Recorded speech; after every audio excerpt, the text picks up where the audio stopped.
వరద ముంపు నుంచి సాధారణ పరిస్థితులకు చేరే వరకు బాధితులకు ప్రభుత్వం అండగా ఉంటుందని హోంమంత్రి అనిత భరోసా ఇచ్చారు.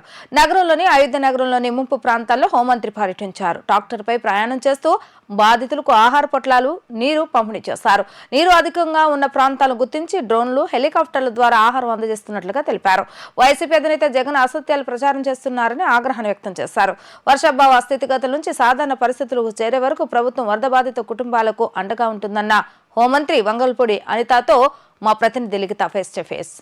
వరద ముంపు ప్రాంతాలను వంగల్పూడి అనిత కూడా పర్యవేక్షించినారు. అదేవిధంగా ఎలాంటి అవాంఛనీయ సంఘటనలు జరగకుండా ప్రతి ఒక్క బాధితులకి ఆహార పొట్లాలు అందుతున్నాయా లేదా అని స్వయంగా తానే రంగంలోకి దిగి కూడా ప్రస్తుతం విజువల్స్ లో చూసుకోవచ్చు. ట్రాక్టర్ ఎక్కి కూడా ఆవిడ మొత్తం ఎవరికైతే ఆహార పొట్లాలు అందుతున్నాయా లేదా అనే దానిపై కూడా స్వయంగా పరిశీలిస్తారు. అదేవిధంగా ముఖ్యమంత్రి చంద్రబాబు ఇప్పటికే అనేక సమీక్షలు నిర్వహించి మంత్రులందరూ కూడా ఆన్ యాక్షన్ లో ఉండాలని చెప్పి కూడా చెప్తారు. ప్రస్తుతం మనతో మాట్లాడడానికి వంగల్పూడి అనిత ఉన్నారు. ఆవిడ తెలుసు. మేడం చెప్పండి, ఎలాంటి ఏర్పాట్లు చేస్తున్నారు? అంటే అందరికీ ఫుడ్ ప్యాకెట్స్ అయినా అందుతున్నాయా? స్వయంగా మీరు చూస్తున్నారు, ప్రజల నుంచి ఎలాంటి సమస్యలు వస్తున్నాయి? ప్రజలందరూ కూడా చాలా హ్యాపీగా ఫీల్ అవుతున్నారండి. వాళ్ళు చెప్తున్నారు, మాకు గంటకి వచ్చి ఏం కావాలని అడుగుతున్నారు. వాటర్ ప్యాకెట్స్ ఇస్తున్నారు, పాల ప్యాకెట్లు ఇస్తున్నారు, ఫుడ్ ప్యాకెట్స్ ఇస్తున్నారు అని చెప్పి వాళ్ళే స్వచ్ఛందంగా బయటకు వచ్చి చెప్పే సందర్భం. నిజంగా ఇటువంటి పెద్ద క్రైసిస్లో చంద్రబాబు నాయుడు గారి నాయకత్వంలో మేమందరం కూడా పాలు పంచుకొని పనిచేయడం ఒకేతైతే ప్రతి సీనియర్ ఐఏఎస్ ఆఫీసర్ని ఒక్కొక్క వార్డుకి ఇన్ఛార్జ్ కింద వేసి వాళ్ళ మీద మంత్రులు కానీ ఎమ్మెల్యేలు కానీ మానిటరింగ్ పెట్టి ప్రతి హౌస్ హోల్డ్కి కూడా కంపల్సరీగా వాటర్, మిల్క్, ఫుడ్ 3 పూట్ల వెళ్ళేటట్టుగా ఈరోజు చంద్రబాబు నాయుడు గారు నిర్ణయం తీసుకోవడం, దాని మీద పర్యవేక్షించమని మమ్మల్ని అందరినీ పంపించడం జరిగింది. వాటర్ ఉన్న ఏరియాస్కి ట్రాక్టర్లు కానీ జేసీబీలు కానీ ఉపయోగించి, బోట్లు ఉపయోగించి వాళ్ళందరికీ కూడా ఫుడ్ వెళ్ళే పరిస్థితి కూడా కనిపిస్తూ ఉంది. సో వరద ప్రాంతాల్లో ఉన్న వాళ్ళందరూ కూడా సహాయక చర్యలు అయితే ముమ్మరంగా సాగుతున్నాయి. యాజ్ ఎర్లీ యాజ్ పాసిబుల్ ఈ వాటర్ అంతా కూడా కొంచెం బయటకు వెళ్ళిపోయిన తర్వాత ఇక్కడ శానిటేషన్ ప్రాబ్లం కూడా రాకుండా ఉండడానికి కూడా చూస్తున్నాం. మనం చూస్తే ఈవెన్ మెడిసిన్స్ కూడా కిట్ ఇస్తున్నాం. మినిమం ఏ మెడిసిన్స్ కావాలో మెడిసిన్స్ కూడా ప్రతి ఒక్కరికి అడిగి మీకు కావాలంటే మెడిసిన్స్ ఇస్తాం, ఇంకా మెడిసిన్స్ ఏవైనా కావాలని బయటకు వస్తున్నాం. ఎన్డీఏ కూటమికి సంబంధించిన నాయకులందరూ కూడా స్వచ్ఛందంగా బయటకు వచ్చి ఈరోజు సహాయక చర్యల్లో పాల్గొంటున్నారు. బ్యూటీనెస్ ఏంటంటే చిన్న చిన్న పిల్లలు కూడా బయటకు వచ్చి ఈరోజు సహాయక చర్యల్లో పాల్గొని ఎవరికి కూడా ఇబ్బంది లేకుండా చూసుకుంటున్నారు. మేడం, అదేవిధంగా వరద తగ్గుముఖం పట్టింది అంటే ఇప్పుడు సహాయ చర్యలు ఎలా చేయబోతున్నారు? అదేవిధంగా డిజాస్టర్ మేనేజ్మెంట్ తరఫున ఇప్పటికీ బోట్స్ అన్ని కూడా వచ్చినాయి అంటే ఇంకా ఇంకా ఎప్పటికల్లా స్టాప్ అయ్యే అంచనా వేస్తున్నారు? ఏం లేదండి, ఇప్పుడు మినిమం ఏంటంటే వాటర్ లెవెల్స్ అన్నిటి చోట్ల తగ్గాలి. వాటర్ లెవెల్ తగ్గిన తర్వాత ఫర్దర్గా ఎటువంటి ఇన్ఫెక్షన్స్ రాకుండా చూడాలని మెడికల్ క్యాంప్స్ అరేంజ్ చేసుకోవాలి, మెడిసిన్స్ రెడీ పెట్టుకోవాలి. ప్రతి ఒక్కరికి కూడా ఇంటింటికి కూడా ఏఎన్ఎంఎస్ని పంపించి వాళ్ళకి ఎటువంటి ప్రాబ్లమ్స్ ఉన్నాయో కూడా ఈరోజు సాయంత్రం నుంచి టెస్టింగ్ కూడా మొదలు పెడతాం. ఎవరెవరు ఎంత నష్టపోయారు అన్నది కూడా ఎన్యూమినేషన్ కూడా ఈ రోజు నుంచి స్టార్ట్ అవుతుంది.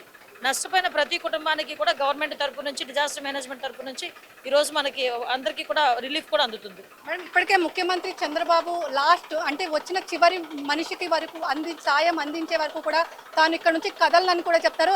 మీరు ఆల్రెడీ ఫీల్డ్లో ఉన్నారు. ప్రజల నుంచి అంటే ఇప్పుడు మీరు వెళ్ళినప్పుడు వాళ్ళు ఏమన్నా ఇబ్బందులు చెప్పారు అంటే నిన్న వైసీపీ అధినేత జగన్ వచ్చి ఇటు ఏమీ అందించట్లేదు, ప్రభుత్వం చేతులు ఎత్తేస్తుందని కూడా ఒక వ్యాఖ్య చేశారు. దీనికి కౌంటర్గా మీరు ఏం చెప్తారు? అంటే అప్పుడు అన్నమయ్య ప్రాజెక్టుకి సంబంధించి వరదలు వచ్చినప్పుడు తాడేపల్లి కొంప నుంచి బయటికి రాని వ్యక్తి ఈరోజు అపోజిషన్లో ఉంటే 10 నిమిషాలు ఏదో వాటర్లో దిగాడు, 10 నిమిషాలు బురదలోకి వచ్చాడు.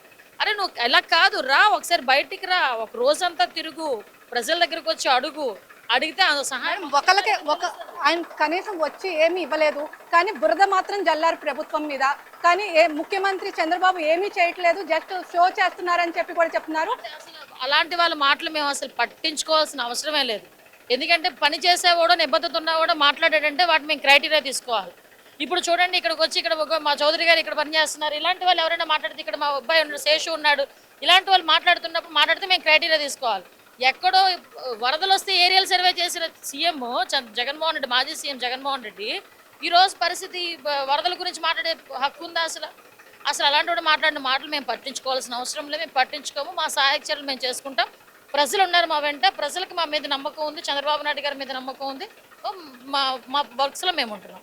మొత్తం మీద చూసుకున్నట్లయితే ఇటు సహాయ చర్యలు అన్నీ కూడా ఇవాల్టితో అయిపోతాయి అని చెప్పి ముఖ్యమంత్రి చంద్రబాబు ఎప్పటికప్పుడు కూడా ఆదేశాలు జారీ చేశారు. ఎలాంటి అవాంఛనీయ సంఘటనలు జరగకుండా కూడా అన్ని ఏర్పాట్లు చేశారు. ముఖ్యమంత్రిగా ఉన్నప్పుడు వైఎస్ జగన్మోహన్ రెడ్డి ఏరియల్ సర్వేకి మాత్రమే పరిమితం అయ్యారని చెప్పి, కానీ మేమందరం స్వయంగా కూడా రంగంలోకి దిగి కూడా యాక్షన్ ప్లాన్ అనేది తయారు చేస్తున్నాము.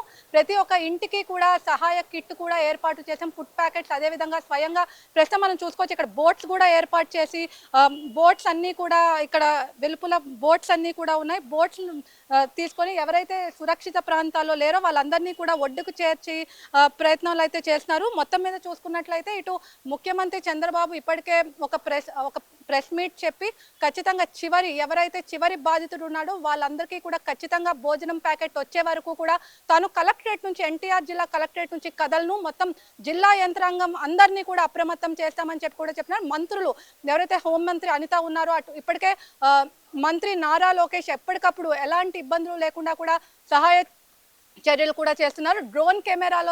డ్రోన్స్తో కూడా చిత్రీకరించి డ్రోన్స్ అన్నీ కూడా వాళ్ళకి వచ్చే ఫుడ్ ప్యాకెట్స్ అయితే అటు ప్రకాష్ నగర్ చూసుకోవచ్చు, రాజీవ్ నగర్ చూసుకోవచ్చు, మొత్తం కూడా వరద ప్రభావిత ముంపు ప్రాంతాలు ఉన్నాయి. వాటన్నిటికీ కూడా డ్రోన్స్తో కూడా ఆహారం కూడా అందిస్తున్న పరిస్థితి. ఖచ్చితంగా వైసీపీ అధినేత జగన్ చెప్పిన మాటలను తాము ఎవరూ పట్టించుకోవట్లేదని చెప్పి ఖచ్చితంగా సహాయ చర్యలు అన్నీ కూడా కట్టుదిట్టం చేశామని చెప్పి కూడా ఇక్కడ వంగల్పూడి అనిత అయితే చెప్తున్నారు. ఇది ఇక్కడ ఉన్న పరిస్థితి. వీడియో జర్నలిస్ట్ అఖిల్తో లిఖిత, వి డిజిటల్ న్యూస్, విజయవాడ.